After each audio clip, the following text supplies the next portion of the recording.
할렐루야, 아멘. 이 새벽자리 가운데 함께하고 계신 우리 동안의 모든 성도님들을 진심으로 사랑하고 축복합니다. 우리 시간 함께 우리의 목소리로 하나님 앞에 찬양을 올려드림으로 나아가도록 하겠습니다.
한 주일 동안 잘 달려오셨습니다. 이제 10월 25일 금요일입니다. 내일이면 우리 특별 새벽 기도도 끝납니다. 그동안 기도의 자리 지키면서 하나님 앞에 나갔던 분들, 또 함께했던 분들, 하나님 앞에서 여러분의 기도가 응답받기를 바랍니다. 모든 영광 하나님께 찬양함으로 우리 주님께 영광 올려드리겠습니다.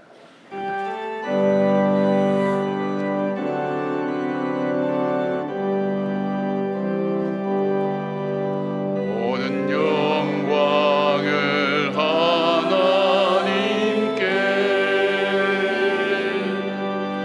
모든 영광을 하나님께,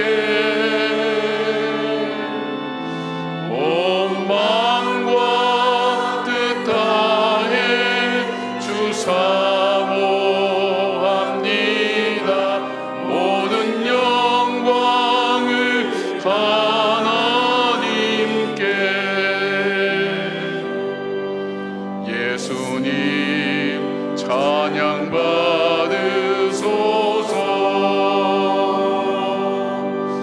예수님 찬양 받으소서. 죄 사했네 우리 위에 성령 주셨네. 예수님 찬양 받으소서.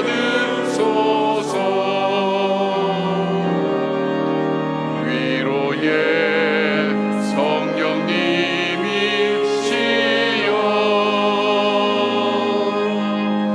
위로의 성령님이시여,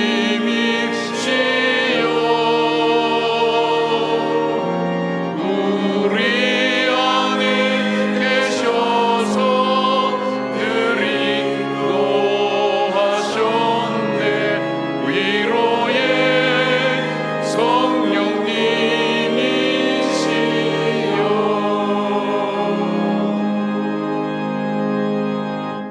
아무나 올 수 없는 이 새벽에, 이 장소에 10월 25일 예배함으로 새벽을 여는 주님의 백성들, 하나님 주님께서 강림하여 주시고 우리의 하나님 예배를 받으시고 말씀 속에 있는 천국의 지혜를 얻게 하여 주시며 기도 속에 나타나는 능력의 증거를 하나님 아버지 주님 앞에 은사로 받는 귀한 시간들 될 수 있도록 도와주시길 원합니다. 그리하여 세상을 이기고 나를 이기고 나에게 주시는 하나님의 뜻을 쫓아나가는 믿음의 걸음걸음 속에 낙담되거나 주저되거나 하나님 아버지 우리가 중간하는 일이 없도록 하나님께서 우리의 마음을 깨우쳐 주시고 이렇게 세워주셔서 성전을 짓다가 그만두었지만 다시 세웠던 이스라엘 백성들처럼 우리의 삶 속에 하나님을 향한 사랑의 성전을 계속 지어나가게 하시고 우리가 주님의 몸된 성전인 것을 기억하며 하나님 주님께서 허락해 주신 우리의 삶을 사랑하며 그 삶을 통해 많은 사람에게 복음을 증거하고 주님의 사랑을 나타내는 귀한 한 분 한 분들 되게 하여 주시옵소서.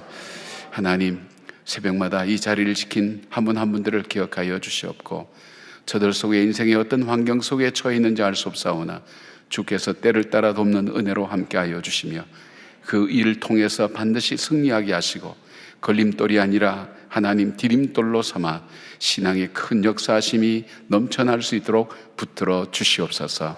오늘도 성령님 함께 하시고 우리 성도님들 입술 열어 기도할 때 아버지여 응답하시고 그 마음의 소원을 이루어 주실 뿐 아니라 하나님 삶의 환경이 바뀌어지고 내 자신이 새로워지는 놀라운 하나님 은혜를 체험케 하여 주시옵소서. 살아계신 예수님 이름으로 기도드리옵나이다. 아멘. 오늘 10월 25일 날 이 새벽에 주님 전에 오신 여러분들 환영합니다. 좌우에 우리 좀 인사하시죠. 내일이 마지막입니다. 내일이 마지막입니다. 마지막이 있다는 것은 슬픈 일이기도 하지만 또 한편으로는 또 좋은 일이기도 합니다. 그동안에 이렇게 일주일 동안 나오실 때 우리 연세가 80세 이상 되신 어르신들 계시면 자리에 잠깐만 한번 일어나시겠습니까? 80세 이상 되신 분들 쉽지 않으실 텐데 새벽에 우리 권사님 너무 고맙습니다. 저기도 계시고요. 성가대도 계시고 우리 고맙습니다. 수고하셨습니다. 힘이 됩니다 하는 마음으로 감사합니다. 정말 하나님께서 80세 넘도록 건강 주셔서 이 새벽에 나올 수 있다는 것도 감사하고, 그리고 믿음 잃어버리지 않고 끝까지 기도의 자리 지킨다는 것 얼마나 복된 일인지 알 수 없습니다. 우리 교회에 좋은 어른들, 믿음의 어른들 계셔서 우리 교회가 아름답게 이어져 왔고, 그 뒤를 이제 여러분들이 이어가는 겁니다. 우리 자녀들이 우리의 모습을 보고, 우리 후손들이 우리 모습을 보면서 자신들의 삶을 방향을 잡아가는 겁니다. 우리가 우리 후손들에게 삶의 방향이 되는 겁니다. 잘 살아야 됩니다. 복되게 살아야 됩니다. 내일은 마지막 주일입니다. 마지막 주일은 여러분이 스티커 붙인 거를 제출해 주시고, 우리 권사님들이 내일 아침에 오시는 분들을 위해서 어묵을 준비하시겠답니다. 감동도 없고 변화도 없고 여러분 당연하게 기다리고 있었던 듯이 그런 것 같아요. 여러분이 그런 표정 지으면 권사님들이 마음이 되게 섭섭하죠. 그래서 아무리 새벽이지만 와라도 한번 해야 되는데, 고맙습니다. 감사합니다. 내일 새벽에는 그래서 그동안 안 나왔던 가족들 또 아이들 다 데리고 나오셔서 가족끼리 내일 잔치하는 날입니다. 그러니까 그동안 한번 나오셨다가 월요일 나오셨다가 그 다음부터 조금씩 떨어지기 시작했거든요. 그 잃어버린 사람들을 다 찾으시고, 새롭게 가족들 또 바쁘시고 주중에는 힘드셔서 못 나온 분들을 함께 여러분 모시고 나와서 함께 새벽 가족들과 함께 식사도 하고 또 시간도 보내는, 또 영적인 추억을 쌓는 그런 시간 되기를 바랍니다.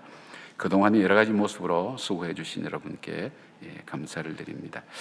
오늘 주시는 말씀은 사도행전 27장 14절부터 26절까지입니다. 사도행전 27장 14절부터 26절까지 우리가 함께 교독하시겠습니다. 제가 먼저 하고 마지막에는 합독하겠습니다.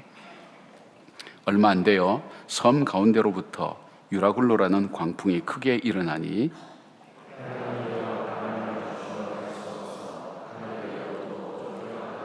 가우다라는 작은 섬 아래로 지나 간신히 겨루를 잡아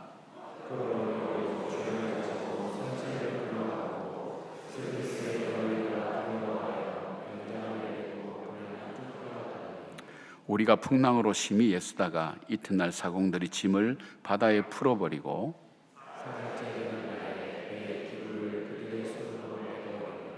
여러 날 동안 해도 별도 보이지 아니하고 큰 풍랑이 그대로 있음에 구원의 여망마저 없어졌더라.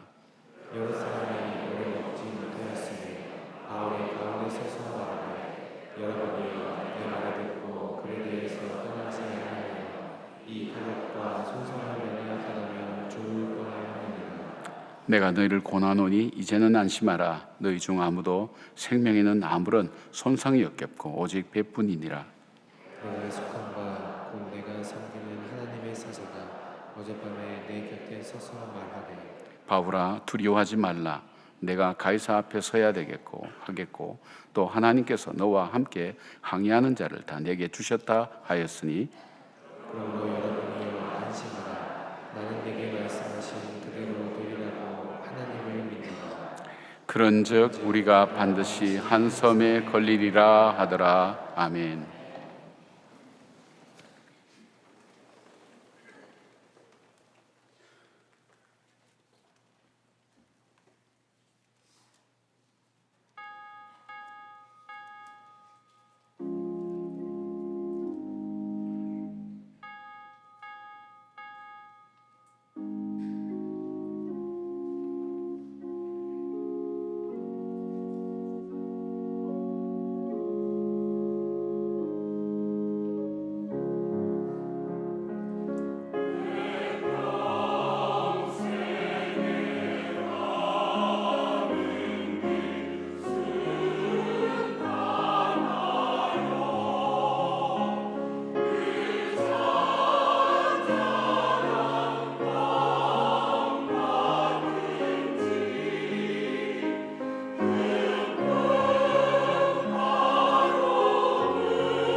마을이 참 많이 나와주셔서 감사를 드립니다. 우리 함께 찬양하겠습니다.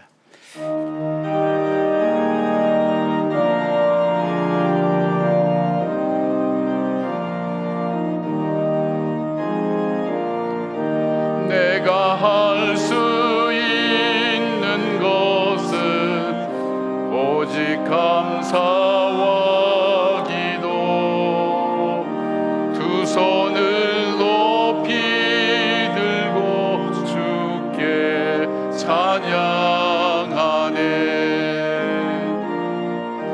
내가 할 수 있는 것은 오직 감사와 기도, 두 손을 높이 들고 주께 찬양하네. 내가 할 수 있는 것은 오직 감사와 기도,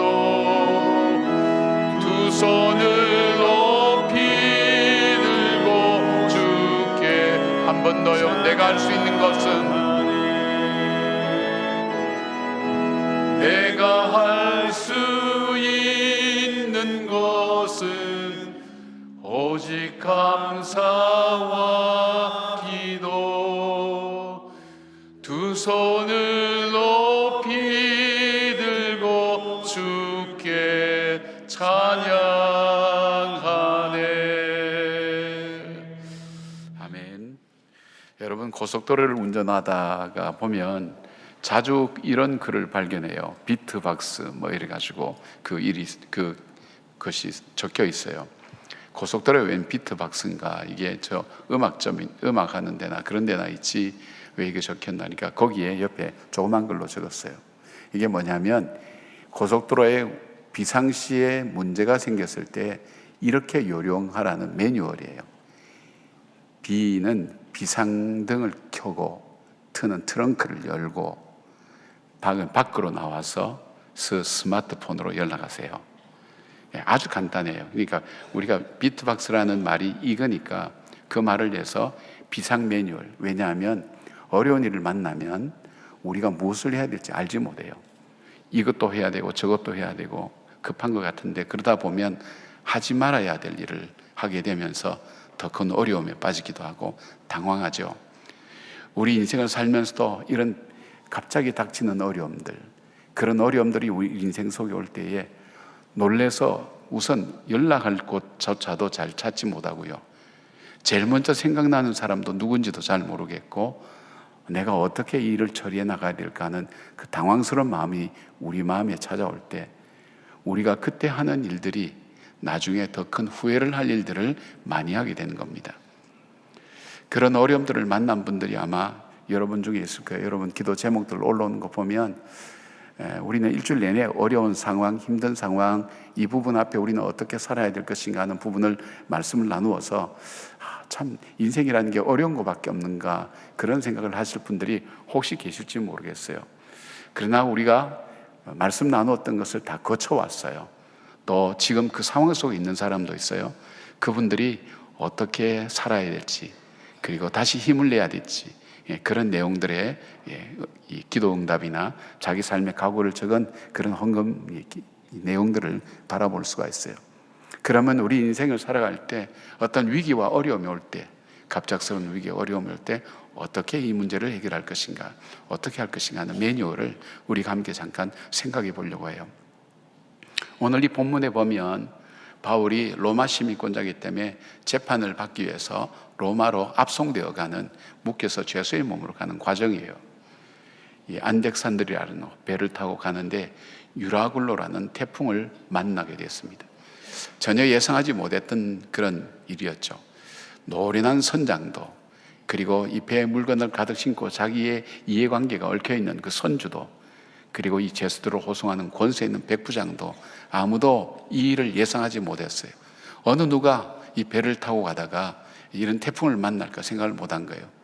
근데 이 태풍을 만났는데 이 태풍이 얼만큼 어려운가 하면 우리 성경에 보던 날짜 보니까 컴컴한 데서 밤중에 2주 동안 2주 동안 이 태풍이 몰아치면 배가 그냥 종이장처럼 이렇게 흔들리고 저렇게 흔들리니까 사람들이 음식 먹는 것도 포기했어요.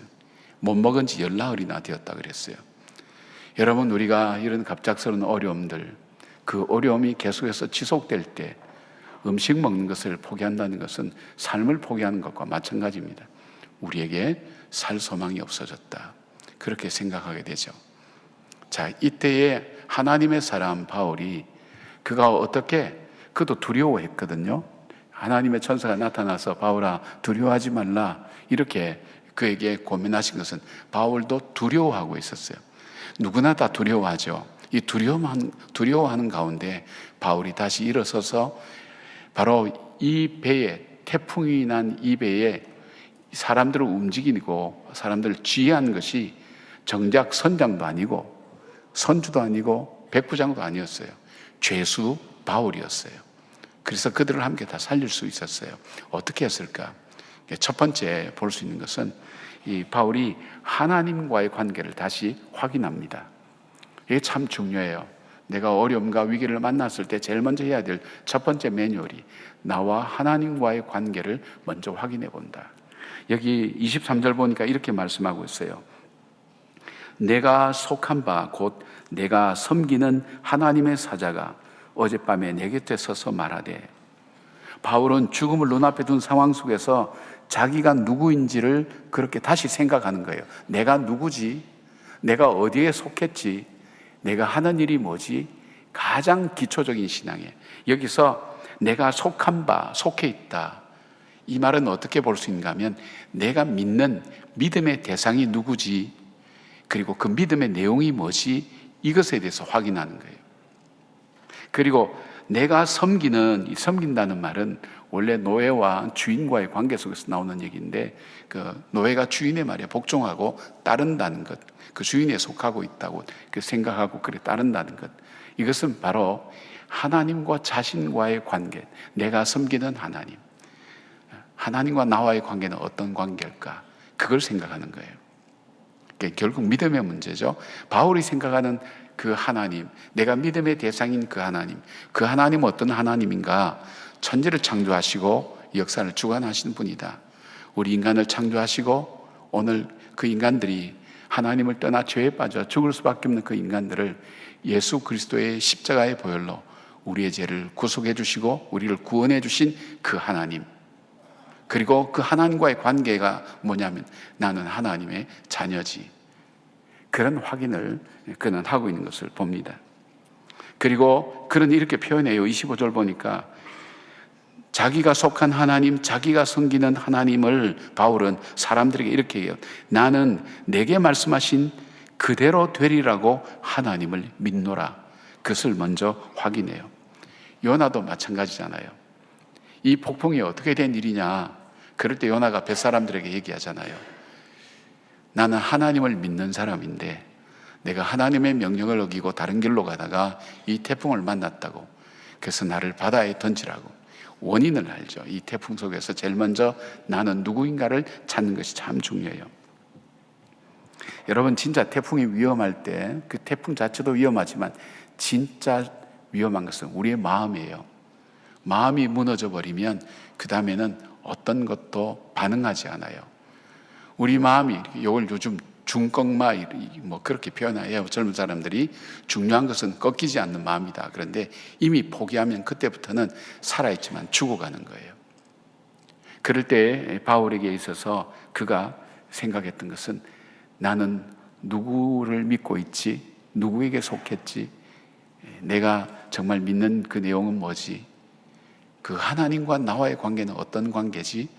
이것을 제일 먼저 점검해 보는 거예요. 마태복음 8장에 보면 예수님을 모신 배가 풍랑을 만났을 때 제자들이 전부 다 뱃사람들이 대부분인데 공포에 떨면서 주무시는 예수님을 깨웁니다. 참 예수님의 이 모습은 우리에게 굉장히 많은 걸 주죠.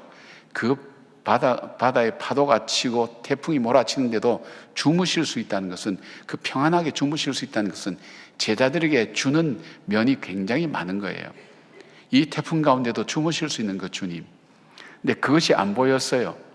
주님, 우리가 죽게 되었다고, 우리를 살려달라고 할 때 주님께서 깨어나셔서 바다와 태풍을 먼저 꾸짖은 것이 아니라 제자들에게 그렇게 말씀합니다. 26절 보니까 제자들을 향해 어찌하여 무서워하느냐? 믿음이 작은 자들아.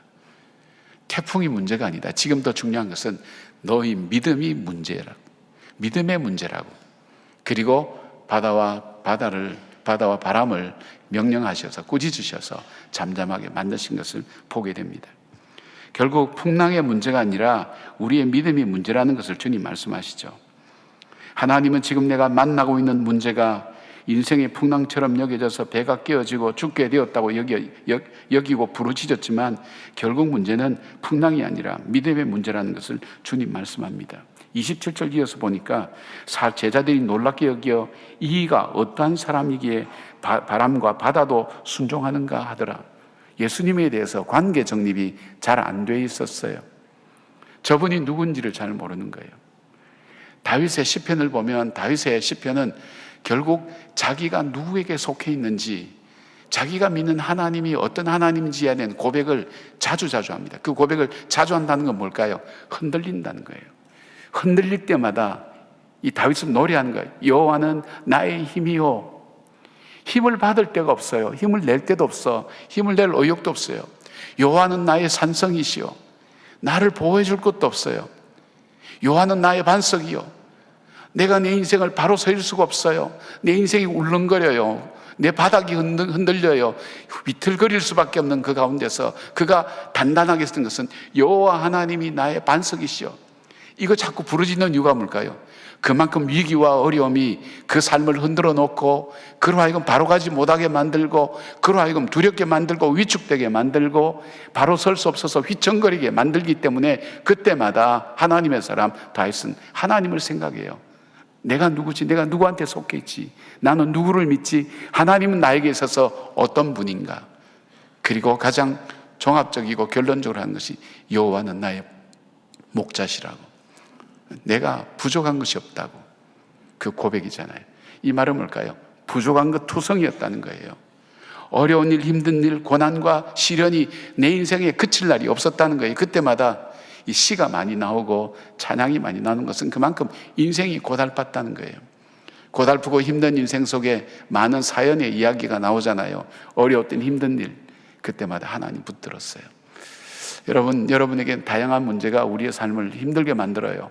자녀들에 대한 문제, 재정에 대한 문제, 관계에 대한 문제, 살면서 일어난 수많은 일들이 그냥 태풍처럼 밀려와서 우리의 마음을 때리고 부서뜨리고, 그리고 이것이 하루 이틀 없어지는 것이 아니라 밥을 못 먹을 정도로 14일간 계속되어서 죽음의 공포 속에 있던 그런 사람들처럼 우리의 삶을 그렇게 만드는 것을 우리는 종종 경험해요. 그때 우리가 해야 될 첫 번째는 바로 하나님이 누구시지? 내가 믿는 하나님은 누군가?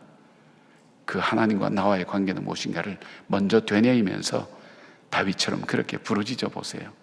주님은 나의 힘입니다. 주님은 나의 반석입니다. 주님은 나의 등대입니다. 주님은 나의 산성입니다. 주님은 나의 피난처입니다. 주님은 나를 인도하시는 분입니다. 주님은 나의 목자입니다. 그것을 제일 먼저 점검하고 확인하고 내 마음에 확신을 둬야 돼요. 두 번째 사도 바울이 했던 방법은 뭐냐면 주의 음성을 들었어요. 음성을 듣는다는 것은 주의 음성에 순종해야 한다는 거죠. 언제 하나님의 음성을 듣는다 그랬죠? 인생의 광야에서 그랬죠. 어제 말씀 나누면서 그랬죠. 인생의 광야에서 하나님이 보이고 하나님이 들리기 시작해요. 왜요? 나는 문제에 관심 있고 나에 관심 있기 때문에 하나님이 보이지 않아요. 문제만 보여요. 문제만 들려요. 그러나 그 문제 앞에 다 내려놓고 주님을 내가 믿고 그 믿음이 안정될 때 그때는 주의 음성이 들려오기 시작하는 거예요. 이 태풍 앞에 권세를 가진 로마의 백부장도 돈이 많던 선주의 말을 듣고 항해하던 경험 많은 선장도 눈앞에 이익 앞에 민감해서 부유해진 바로 그래서 항해를 강요했던 선주도 모든 사람을 죽음의 자리로 내몰고 있는 겁니다. 사람들에게 희망을 주지 못합니다. 갈 길을 제시하지 못합니다. 소망이 없습니다. 그러나 바울은 죽음의 공포 속에 있는 사람들에게 이렇게 선포합니다. 23절, 내가 속한 바 곧 내가 섬기는 하나님의 사자가 어젯밤에 내 곁에 서서 말하되. 태풍 속에서 하나님의 음성을 들었어요. 그 음성을 들은 대로 죽음의 자리에 있는 모든 사람들에게 하나님의 음성을 들려줍니다. 소망의 말입니다. 무슨 말입니까? 너희 중 아무도 생명에는 손상이 없겠고 오직 배뿐이리라. 천지를 창조하시고 이 자연을 주장하시는 그 하나님이 나에게 말씀하셨다고. 수많은 사람들의 의견이 있을 거예요. 어려움이 오면 수많은 사람들이 얘기를 해요. 이 얘기도 하고 저 얘기도 다 해요. 그런데 그 말이 아니라 주의 음성에 귀를 기울여야 돼요. 주의 음성에. 모두 죽는다 그렇게 하지 않고 모두 다 산다고 선포하는 거예요. 아주 재밌는 그런 일들이 일어나요. 그 배에 탄 사람이 276명인데 14일 동안이나 밥을 먹지 않았는데 이제 죽음을 각오하고 모든 걸 포기했는데 이 사도 바울이 거기서 성찬식을 베풉니다. 죄수가 성찬식을 다 받아 먹더라 그랬어요. 성경에 보니까 그렇게 되어 있어요. 이 놀랄 만한 일이죠. 하나님의 말씀이 그들의 마음속에 영혼 속에 스며든 거예요. 그들이 그 말씀을 통해 안정을 찾은 거예요. 소망을 찾은 거예요. 하나님의 음성을 들을 때. 사실 우리가 인생을 태풍을 만났을 때 어려운 일도 절망적이지만 사실은 자기가 스스로 포기하고 버리는 것이 훨씬 더 많아요. 한번 여러분 경험해 보세요. 한번 어려움 겪으면 그러면서 그 다음부터는 내가 스스로 어려움을 겪는 거예요. 우리가 조심조심 가다가 신발이 물에 안 젖으려고 하다가 한 발 혹시 당겨지면 그래 가자 그러면서 첨벙첨벙 가는 것. 우리 인생이 그렇단 말이에요. 어려움을 한번 겪으면 막 잃어버리는 거 없도록 바둥바둥거리다가 마침내 어려움이 오면 이렇게 된 것, 이것도 하고 저것도 하고, 근데 그것이 전부 다 돌이키지 못할 어려운 일을 만드는 그런 선택과 결정이 되는 겁니다. 그때 어떻게 해야 돼요? 다른 사람 이야기나 내 마음의 소리도 듣지 말고 하나님의 음성 앞에 귀를 기울여야 됩니다. 한 연구자가 쥐 2마리로 실험했어요. 빛이 전혀 없는 데서와 한 줄기 가는 빛을 주는 데서 두 상황 속에서 이 쥐를 가지고 연구를 했어요. 실험을 했죠. 그래서 캄캄한데 빛을 주지 않는 그 쥐를 대야에 물을 담그고 그 속에 쥐를 넣었더니 이 쥐가 얼마 만에 죽는가 하면 별로 살지 못하고 이 생쥐가 익사할 때까지 시간이 측정해 보니까 3분이 채 안 되더라는 거예요. 반대로 이제 두 번째 실험을 했어요. 빛을 차단하지 않고 한 줄기 빛을 비추어 주었어요. 이번에 쥐는 얼마 동안 살았는가 하면 36시간 동안 살아 있었어요. 무려 720배를 더 사는 겁니다. 왜 그럴까요? 빛은 생명이고 소망이기 때문에 그렇습니다. 하나님 말씀이 빛이 되어 이 땅에 오셨습니다. 하나님의 말씀이 있는 곳에는 생명이 있습니다. 하나님 말씀이 있는 곳에는 소망이 있습니다. 공부하고 어려울 때 하나님 말씀을 들어야 됩니다. 예배를 드리면서 하나님 말씀 듣기를 사모하고 기다려야 됩니다. 이렇게 고백합니다. 주의 말씀은 내 길에 빛이요 내 발에 등이 된다고. 우리의 살 길을 인도하는 그런 말씀이라고. 이럴 때일수록 하나님 말씀이 더 안 들려요. 그러나 노력하셔야 돼요. 이 말씀을 들으셔야 돼요. 주일날 와서 집중해서 말씀 들으시고 또 특세를 통해서 한 가지 주제를 가지고 계속해서 우리가 말씀을 나눌 때 이 말씀을 열심히 듣고, 그리고 성경 말씀, 그리고 말씀 보내오는 것을 보실 수 있어야 돼요. 그래서 매주 화요일마다 아침마다 이 오래된 환자들 또 장기적으로 치유하는 분들에게 하나님 말씀을 보냅니다. 별것 아닌 것 같지만 그래도 수없이 오는 카톡, 때로는 오지도 않을 수 있지만은 바로 그 메시지, 하나님 말씀 메시지가 올 때 다른 말이 필요 없어요. 하나님 말씀이 그들 속에. 왜냐하면 그들의 하루는 매일매일 절망과 싸우지 않으면 일어날 수가 없는 하루인데 하나님 말씀을 의지하고 붙들고 다시 일어선다고 그렇게 응답 오는 분들이 있어요. 이 하나님 말씀이 참 중요한 거예요. 주의 음성이 나를 살립니다. 소망을 줍니다. 세상이 믿는 성공한 선조의 말, 경험 많은 선장의 말, 권세 있는 백부장의 말들은 태풍 가운데 있는 사람들의 삶을 안정시키지 못합니다. 세상의 말은 우리를 힘들게 하지 오래 안정시키지 못합니다. 여러분 어려울 때 어떤 거 경험해요? 나를 위해서 해주는 말이 더 힘들 경우가 많아요. 그러나 하나님 말씀 앞에 귀를 기울일 때 그 말씀은 나를 살려요. 나에게 생명을 줘요. 소망을 줘요. 제가 왜 이렇게 자꾸 강조할까요? 아멘 하라고 하는 거예요. 아멘 한 번도 안 하셔. 예. 예.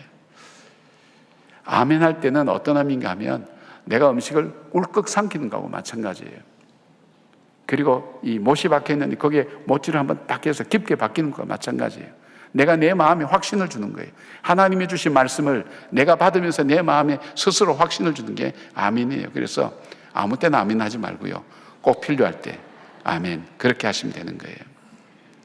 여러분 아멘 조금 늦었어요. 때를 놓친 거예요. 주의 말씀이 나를 살린다. 그래서 주의 음성을 듣기를 두 번째는 사모해야 된다. 세 번째는 나는 사명을 가진 사람이라는 걸 기억하라는 거예요. 나는 사명을 가진 사람이다. 여기서 끝날 사람이 아니다. 사명을 가진 사람이다. 그것을 기억하셔야 돼요. 이 말은 뭐냐면 이 태풍에는 이유가 있다. 이 고난에는 이유가 있다.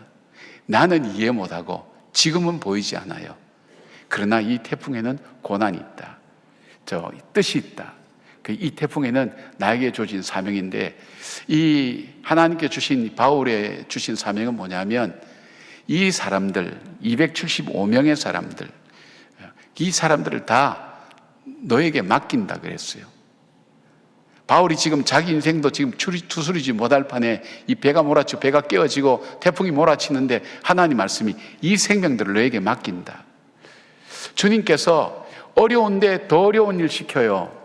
힘든 일 시켜요. 여러분 참 이상해요. 보면 내가 정말 바쁜데 시간이 없는데 주님께서 봉사라고 그렇게 말씀하실 때가 있어요. 이해가 안 돼요. 돈이 없는데 이 돈 가지고 다른 사람 도우라고 할 때가 있어요. 이해하지 못할 그런 일들이 일어나요. 뭐 이런 부분들도 있지만 우리가 살면서 정말 연속되는 어려움 가운데 이해를 못하고, 이게 우리는 사람은 본능적으로 알고자 하는 욕구가 있거든요. 이것이 채워지지 않으면 고통스러운 거예요. 답답한 거예요. 내가 왜 이런 일을 당해야 되지? 왜 나에게 이런 일이 오지? 바울이 그랬을 거 아니에요. 내가 복음을 전하러, 그것도 죄수의 몸으로 로마로 가는데 하나님께서 편안하게 나를 인도해 주셔야지, 이 태풍이 일어나서 사람 죽도록 고생시키고 게다가 책임도 못 질 그 사람들 275명, 이 사람들을 너 손에 맡긴다고 할 때 바울이 어떻게 했어요? 그 마음이 얼마나 마음에 부담이 오겠어요. 그러나 바울은 뒤에 하나님의 뜻을 알았어요. 지금은 몰라요. 자, 이 사람들이 가다가 어느 섬에 걸렸어요. 그 멜리데라는 섬에 걸렸어요. 그 섬에 가니까 원주민이 살고 있어요. 그 원주민한테서 도움을 받죠. 도움을 받는데 그 원주민 중에 추장쯤 되는 보블리오라는 사람이 열병에 걸려서 죽을 지경에 이 사도 바울이 살려줘요. 뿐만 아니라 거기에 있는 사람들, 아픈 사람들을 기도하면서 살려줘요. 그리고 로마로 갑니다. 재미있는 일이 일어나요. 이 살림을 받고 태풍 가운데 밥을 먹고 생존하고 죽었다가 살아난 사람들이 무슨 얘기를 할까요?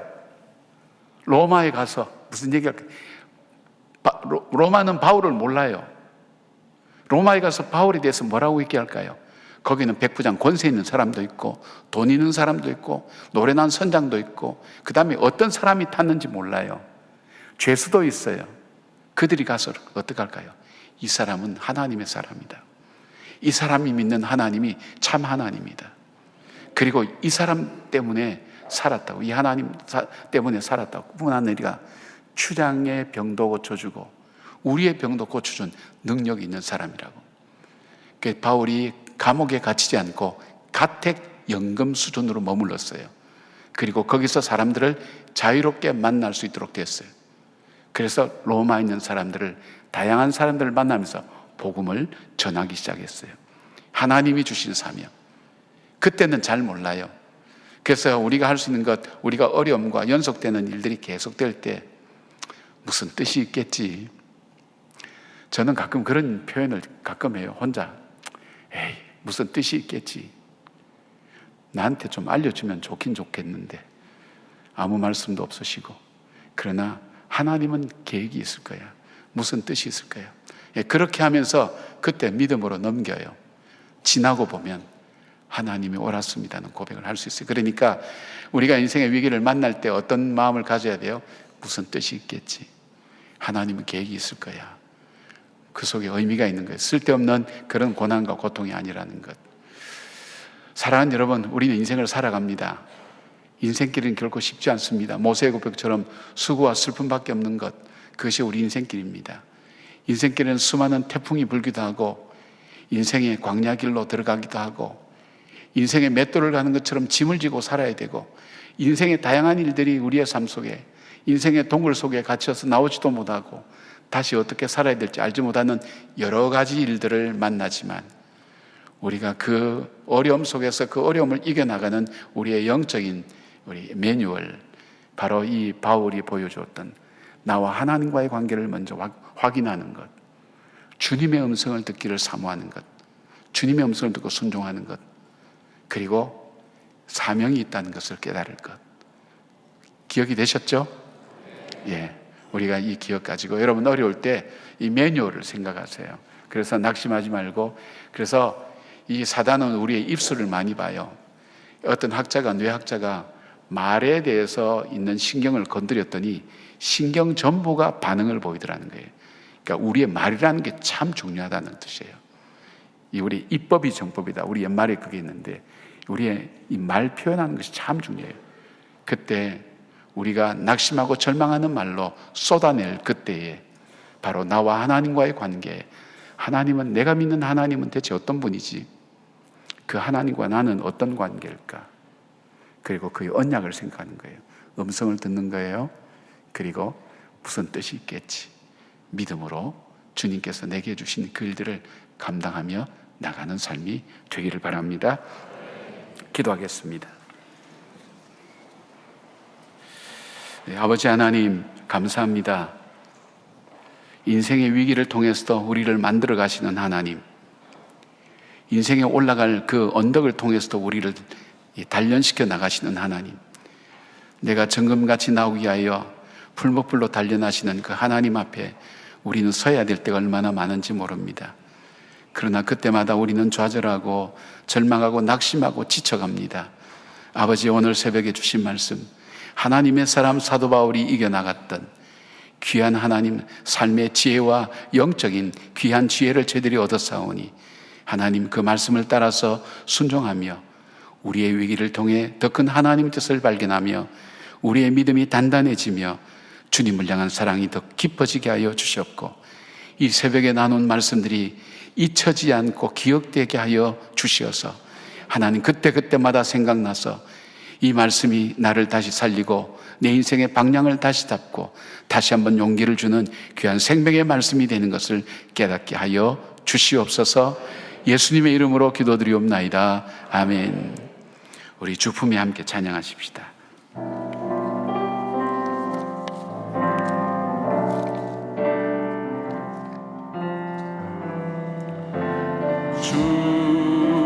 주품, 조금만 빨리요.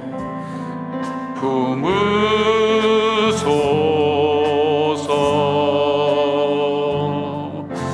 능력에 발로 덮으소서. 거친 파도 날 향해 와도 주와 함께 날아오르리. 폭풍 가운데 나의 영혼 잠잠하게 주를 보리라. 주님 안에 나 거하리. 주님 안에 나 거하리.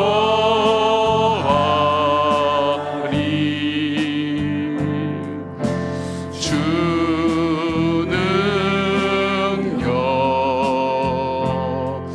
나 잠잠히 믿네. 거친 파도 날 향해 와도 주와 함께 날아오르리. 폭풍 가운데 나의 영혼 잠잠하게 주를 보. 거친 파도 날 향해 와도 주와 함께 날아오르리. 폭풍 가운데